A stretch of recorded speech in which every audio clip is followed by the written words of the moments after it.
हमारा आपसे केवल इतना निवेदन, इस पूरे श्रोता भाई बहनों से केवल इतना सा निवेदन है कि जिस भूमि को, जिस मकान को, जिस जमीन को, जिस जायदाद को आप बनाना चाहते हैं, जिस प्लाट को आप निर्मित करना चाहते हैं, कई कई घर ऐसे किराए के मकान में रहते थे तो अच्छे रहते थे, जब से घर बनाया प्रवेश करा तब से रो रहे हैं। 25 बार वास्तु शास्त्री वालों को बुला लिया, उसने यहाँ से सीढ़ी तोड़ दो, यहाँ से बना दो, यहाँ बाथरूम तोड़ दो, यहाँ से बना दो, ये पीछे से रास्ता कर दो, यहाँ से बना दो। ईमानदारी से कहना, पहले के समय में क्या वास्तु शास्त्री होते थे? नहीं। घर के बुजुर्ग कहते थे यहाँ कमरा बना दे बेटा, बेटा कमरा बना देता, यहाँ रसोई घर बना दे बेटा। घर के बुजुर्ग कहते थे वहां कमरा बनता था, घर के बुजुर्ग कहते थे वहां पर भोजन बनता था, उसके बाद भी उनके घर में शांति होती थी, फिर भी उनके घर में समृद्धि होती थी, लक्ष्मी की कोई कमी नहीं होती थी। कमाते कम थे पर ऐश की जिंदगी जीते थे, सुखमय जीवन जीते थे। आज के जमाने में बेटा कमा रहा, बहू कमा रही, पोता कमा रहा, पोती कमा रही, दादा कमा रहा, सारा घर कमा रहा है, उसके बाद भी सुख और समृद्धि और शांति नहीं है, उसके बाद भी आनंद की अनुभूति नहीं है, उसके बाद भी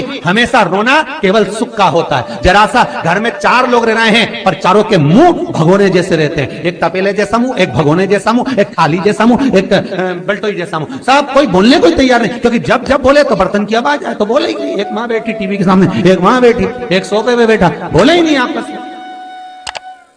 वो सुख गया का महाराज।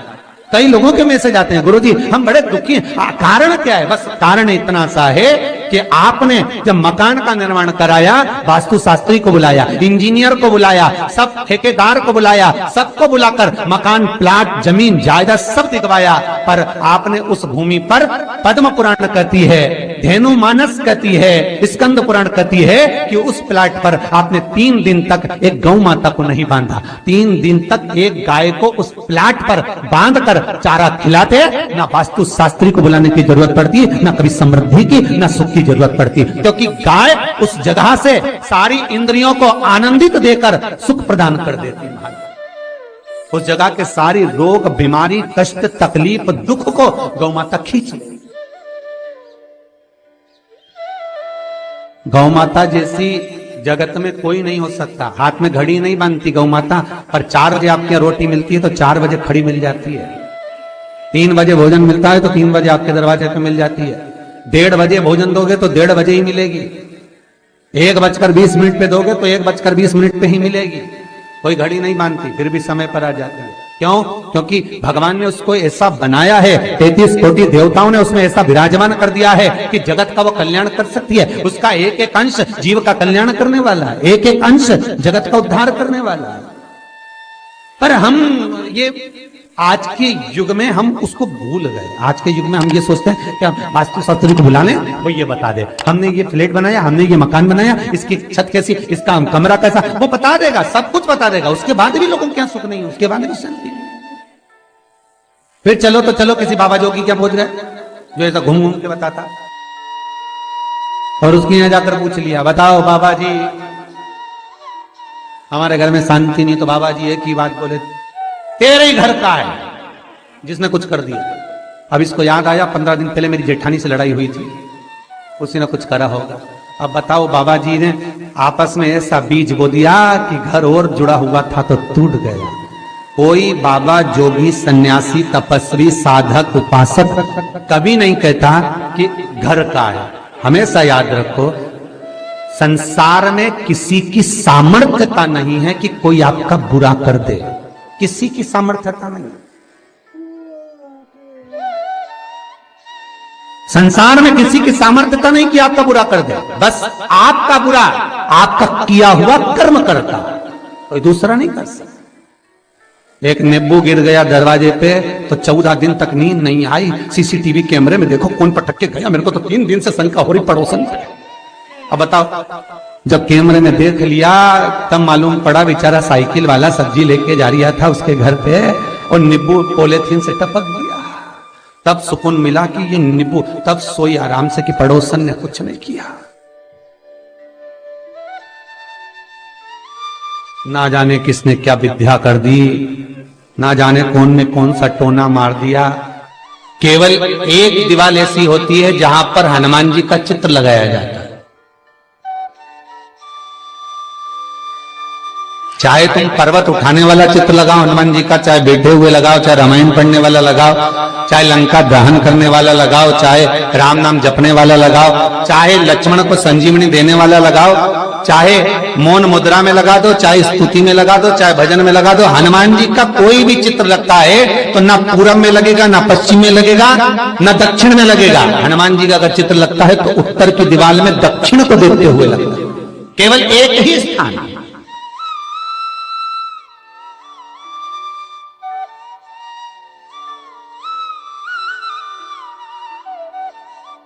जैसे पूर्वजों के चित्र को, पितरों के चित्र को, गए हुए हमारे जीवों के चित्र को दक्षिण में विराजमान किया जाता है, उसी तरह हनुमान को उत्तर में विराजमान कर कर दृष्टि दक्षिण में कर दी जाती है।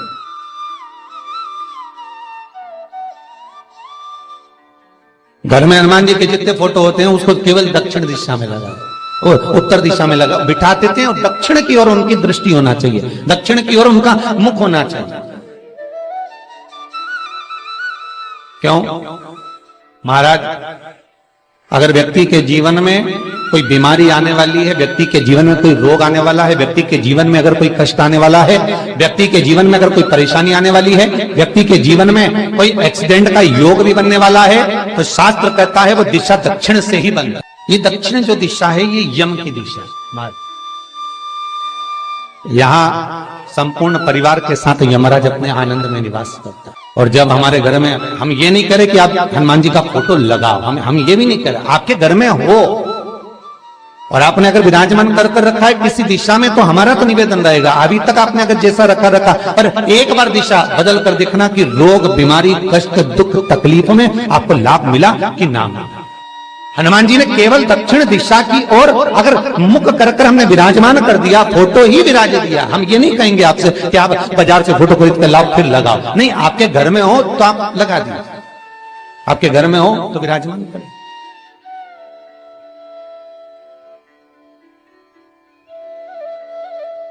अच्छा, कितनी विपरीतता है वो भी आप जरा जानिएगा महाराज, कि शंकर भगवान के ऊपर जो जल चढ़ाया जाता है उसकी जलाधारी उत्तर में जाती है। कई लोगों को तो आज भी तुलसी उतारना तक नहीं आता कि तुलसी का दल कैसे उतारा जाता है। कई जगह तुलसी के क्यारे के नीचे शंकर जी का शिवलिंग रख दिया जाता है। महाराज नहीं है ध्यान, बस चल रहा है स्मरण।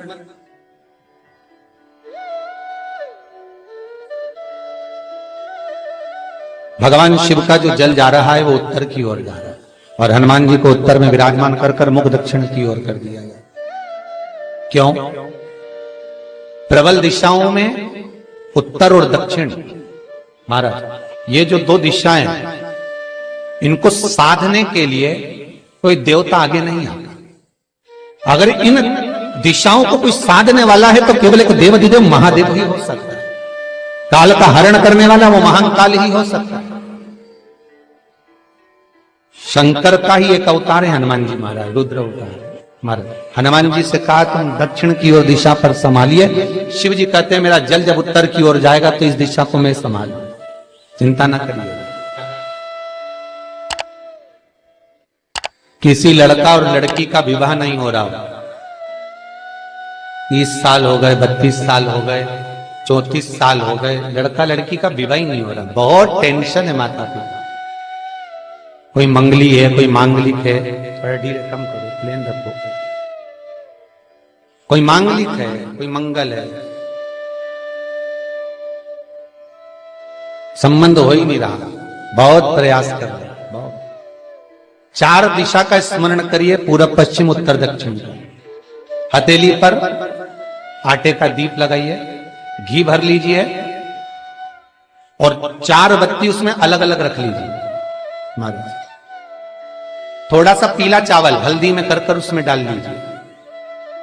जो लड़का और लड़की का विवाह करना उसी के हाथ में देना है। और देव उठनी एकादशी के दिन,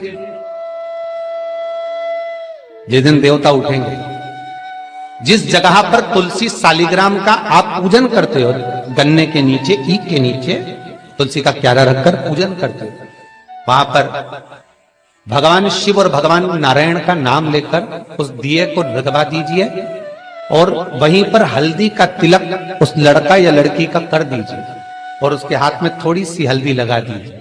महाराज 2.5 महीने 3 महीने तो बहुत हो गए, उस बच्चा और बच्ची का विवाह पक्का हो।